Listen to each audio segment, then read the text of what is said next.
Bom, nós vínhamos falando de camada limite sobre placa plana e agora a gente vai falar de camada limite sobre corpos com uma determinada curvatura, né?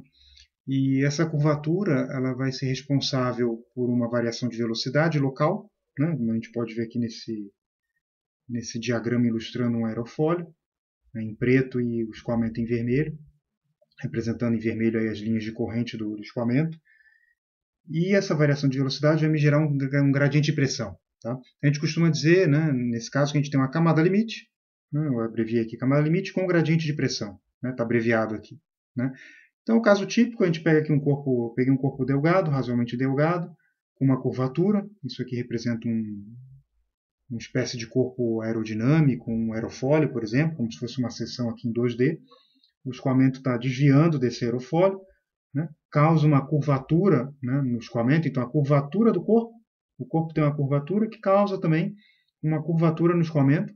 Né, a curvatura do escoamento não necessariamente é igual à do corpo, né, normalmente não vai ser, ainda mais se a gente tiver desprendimento da camada limite, a gente vai falar mais para frente, mas a gente tem essa curvatura do corpo que vai gerar então uma curvatura do meu escoamento. Tá?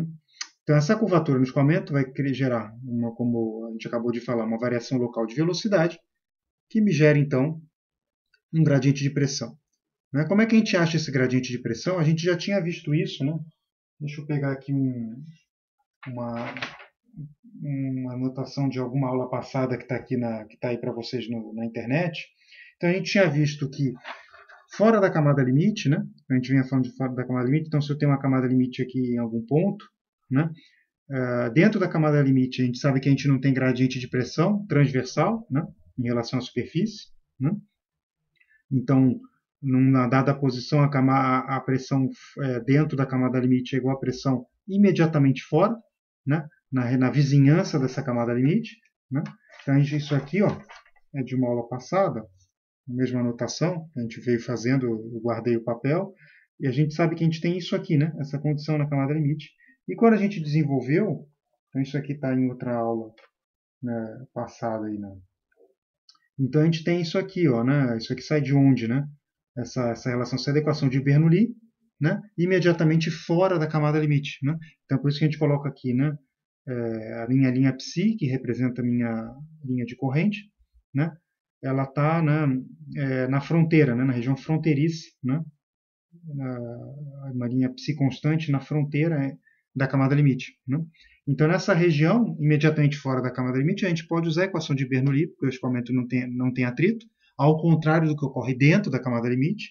Né? Mas nós podemos nos valer disso aqui em cada posição longitudinal, porque transversalmente a gente viu, né, que dp dy é zero. Né? Não tem o gradiente de pressão transversal. Então isso aqui sai simplesmente da equação de Bernoulli, né? A gente já resolveu isso aqui em algumas aulas passadas, eu não vou fazer de novo, né? De forma que a gente tinha chegado, né, nessas equações para a camada limite. Né? De onde saiu esse termo? Justamente daqui. Né? Se vocês lembrarem da equação de quantidade de movimento, né, o termo em x da equação tem um dp dx aqui. Né? Aparece um menos, né? Aqui já está dividido por ρ a equação, né? Vai aparecer um menos, né? 1 sobre ρ dp dx, né? Que é esse termo aqui. Por isso que a gente substitui por o zero, deu zero dx. E aí, se vocês lembrarem, o que acontecia numa placa plana? Vou pegar outra anotação antiga. Está aqui, outra anotação de uma aula antiga. E o que acontece numa placa plana, né? Numa placa plana, se eu não tiver se eu tenho um escoamento inercial, né? Como a gente sempre vem falando, por exemplo, essa placa, né? Ela como se ela estivesse se mexendo em relação ao ar parado. Eu coloco o sistema de referência na placa, né? E aí o que a gente tem é a placa fica parada nesse sistema de referência e o escoamento chega de forma uniforme, só que sem gradiente de pressão, né? Um escoamento puramente inercial. Né? Então o que acontecia nesse escoamento? O dp dx é zero. Né? Ele não tem gradiente de pressão. Né? E, obviamente, né, como é uma placa plana, se eu olhar aqui fora, então a gente já falando, aqui está a camada limite, né, a pressão aqui dentro, por exemplo, se eu escolher essa posição x, né, a pressão aqui dentro, entre 0 e delta, né, delta é a espessura da camada limite, entre a parede e delta, eu não tenho gradiente de pressão. Então a pressão aqui nesse ponto é igual a pressão aqui nesse ponto. Né? Não tem variação. Né? Aí aqui fora eu posso usar a equação de Bernoulli, que é quem a gente colocou então, quem aparece aqui. Né? Só que numa placa plana, né, o zero aqui fora, ele é igual ao meu zero aqui fora. Né? Ele não varia, porque eu não tenho curvatura. Né? Logo, esse termo aqui era nulo. Então, quando a gente vinha resolvendo as equações de camada limite para a placa plana, a gente obteve a equação de Blasius, né, para uma camada limite laminar. Depois a gente obteve a camada limite turbulenta, né, em placa plana. Esse termo aqui era nulo. A gente desprezou esse termo. Justamente porque numa placa plana, du dx é zero. Né? Simples assim.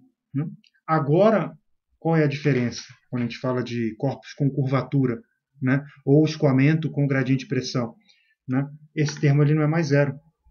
Né? Eu vou ter que considerar. Então, se eu falar camada limite com gradiente de pressão, obviamente, como esse termo aqui, né? Ele está ligado à pressão, ó. Então está aqui dp dx, se eu tenho gradiente de pressão, então esse termo aqui não vai ser zero. Né? Ou eu posso imaginar o corpo com curvatura. Né? Normalmente é assim que a gente faz. Né? Se a gente olhar aqui o corpo com curvatura, obviamente, ó, a minha velocidade aqui é diferente daqui, que é diferente daqui, certo? Conforme eu migro aqui em x, né? a, minha, a minha velocidade muda, né? Estou falando em x e y aqui, mas né, aqui nesse caso eu não tinha desenhado. Desenhar aqui de qualquer jeito, x, y, tá? Então, como minha velocidade varia em x, né? Então eu tenho o meu termo aqui, ele não é nulo, logo para esse caso, né? Eu necessito desse termo aqui. E é isso que a gente vai fazer agora. Tá? Então, é isso que a gente chama de camada limite, né, com gradiente de pressão. Tá? Tá bom. Então, suponhamos que eu tenho um gradiente de pressão agora. Eu coloquei um gradiente de pressão. Eu posso ter dois casos. Né? O meu gradiente de pressão ele pode facilitar o escoamento ou ele pode atrapalhar o escoamento. Né? Porque ele pode estar empurrando o meu escoamento nesse diagrama, por exemplo, da esquerda para a direita, ou ele pode tender a empurrar da direita para a esquerda, e ele tende a frenar o escoamento. Né? E o problema de quando ele frena o escoamento é que eu posso ter uma região de recirculação. A gente já desenhou algumas vezes assim, né? Quando a gente tem o escoamento normalmente num corpo rombudo, né? Forma aquela região que o escoamento ele fica meio, digamos, ele fica aprisionado, né? Aprisionado numa dada região. A gente chama isso de região de recirculação. Então, quando que a pressão ajuda ou quando ela atrapalha? Né? Então, a pressão ajuda. Bom, já ia escrever, mas vamos comentar primeiro. Se a pressão nesse ponto aqui, ó, nesse ponto à esquerda, for maior que a pressão aqui à direita, então ele vai me ajudar, certo? Ele vai empurrar o escoamento da esquerda para a direita. E o inverso ele vai atrapalhar. Né? Ou seja, o que a gente está querendo dizer é o seguinte, ó, vou escrever aqui. Eu estou querendo dizer que se dp dx, né, for menor que zero, a gente chama isso de gradiente de pressão favorável. É o termo que a gente usa. Ele vai me ajudar a escoar. O que significa dp dx menor que zero? Né? Significa que conforme eu aumento o x, a minha pressão cai. Então, a minha pressão à esquerda é maior que na direita. Né? Se a pressão aqui na esquerda é maior que na direita, ele vai empurrar o escoamento da esquerda para a direita. Né? E vai ajudar a que esse escoamento ocorra. E esse caso, normalmente, é o que a gente quer. Né? Esse caso não tem problema nenhum. Se eu quiser um escoamento com pouco arrasto, por exemplo, a gente já vai falar disso. Né?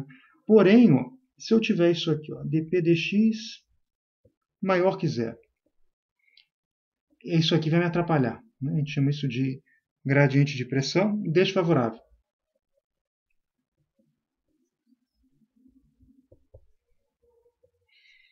E o que isso faz? Né? Então, significa, né, se dp dx é maior que zero, significa que a pressão aumenta junto com o x. Então, conforme aumenta o x, a pressão aumenta. Então, minha pressão à direita é maior que a esquerda, e ele tende a empurrar o escoamento no sentido inverso. Ele tende a frenar o escoamento. Então, em geral, ó, esse caso aqui, dp dx menor que zero, gradiente de pressão favorável, não há o que a gente chama de separação.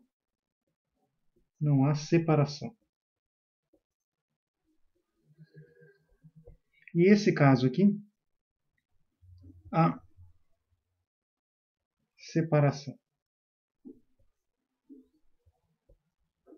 Né? E isso aqui me causa um arrasto muito grande. A gente vai falar disso. É o pior, quando a gente está preocupado com arrasto, isso aqui é o pior dos mundos. Tem uma figura no livro, deixa eu ver se eu consigo colocá-la aqui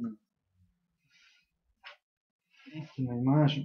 Ao invés de ficar desenhando, vou pegar a figura do livro que está aqui, ilustra bem. Né? Vamos ver se. Tá. Então, essa figura aqui ilustra bem. Ó. Então, imagina que a gente tem uma placa plana. Né? Isso aqui é uma placa plana, por exemplo, um pedaço de placa. E aí eu tenho um escoamento, né, com gradiente de pressão adverso. Né? É aquele caso, ó, dp dx maior que zero. Né? Então, o que significa? Que quando eu venho, se eu estiver vindo, isso aqui poderia representar o mesmo escoamento de forma contínua, inclusive. Né? Se eu estou vindo da esquerda para a direita, dp dx maior que zero, se o meu x é da esquerda para a direita, significa que a minha pressão vem aumentando com x. Então, a pressão na direita é maior que a pressão na esquerda. Ele cria uma força no sentido inverso, no sentido de estar apontando a caneta. Ele cria uma força para cá, apesar do meu escoamento ser da esquerda para a direita. Ele tende a frenar o escoamento. Então, o que ele vai fazendo? No começo, a gente tinha um perfil que era alguma coisa, né, bem formada. Se fosse um perfil laminar, olha, seria alguma coisa assim. Ó. A gente já falou disso. Eu teria um perfil parabólico, aqui, um perfil de Blasius. Assim. Seria alguma coisa assim, né? Claro, ele vem para zero aqui. Ele veio meio abrupto demais, mas enfim, ele vem para zero aqui. Né? Tá bom. Aí, o que acontece? Se a minha pressão aqui é maior que aqui, ele começa a fazer isso aqui. Ó, ele começa a frenar meu escoamento. Conforme eu vou migrando da esquerda para a direita, conforme eu venho vindo daqui para cá. É isso que essa figura está mostrando. Né? Então ele começa a frenar o escoamento, né? E, obviamente, as regiões de velocidade mais baixa, que são essas aqui embaixo, né? Elas começam a chegar perto do zero. Né? Então começa a acontecer isso aqui. Ó, né? A gente tem aqui um ponto de inflexão ó, no perfil, ele começa a vir, né? A gente começa a trazer toda essa região abaixo do ponto de inflexão para perto do zero. Ele vai fazendo isso aqui até que, se a minha placa é longa o suficiente, uma hora ele vai fazer isso aqui, ó, que o livro escreveu aqui em português como refluxo, né? E na verdade a gente chama isso de recirculação, né? Então o escoamento ele inverte, ele vai ser invertido, né? E aí aqui embaixo realmente, ó, o escoamento vem para baixo, para trás, e aqui vem para cima, né? O que seria isso, né? Naquele aerofólio que a gente desenhou, né? O que seria essa região aqui, ó, que a gente chamou de refluxo, né? Seria alguma coisa que faria isso aqui, né? Ele causaria uma separação, ele faria aquela região de recirculação, assim, onde o fluido fica aprisionado. Né? Então aqui, ó, se eu fosse fazer meu perfil de velocidade, ele faria alguma coisa assim. Parecido com o que está aqui ou que está nesse diagrama que eu tinha desenhado. Né? Ele faria alguma coisa assim. Né? E aqui, o que ele faz nessa região de recirculação? Né? Ele faz assim. Ó. É só olhar a recirculação, ele vai fazer alguma coisa assim. Ó.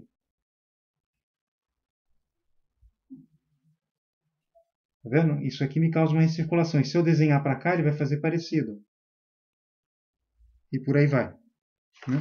Então, o gradiente de pressão adverso, ele me cria essa região de recirculação. Tá? E o que a gente vai ver mais para frente é que essa recirculação, ela me cria um arrasto muito grande. Está baixando a pressão nessa região em relação à pressão aqui nessa região e me cria o que a gente chama de arrasto de pressão.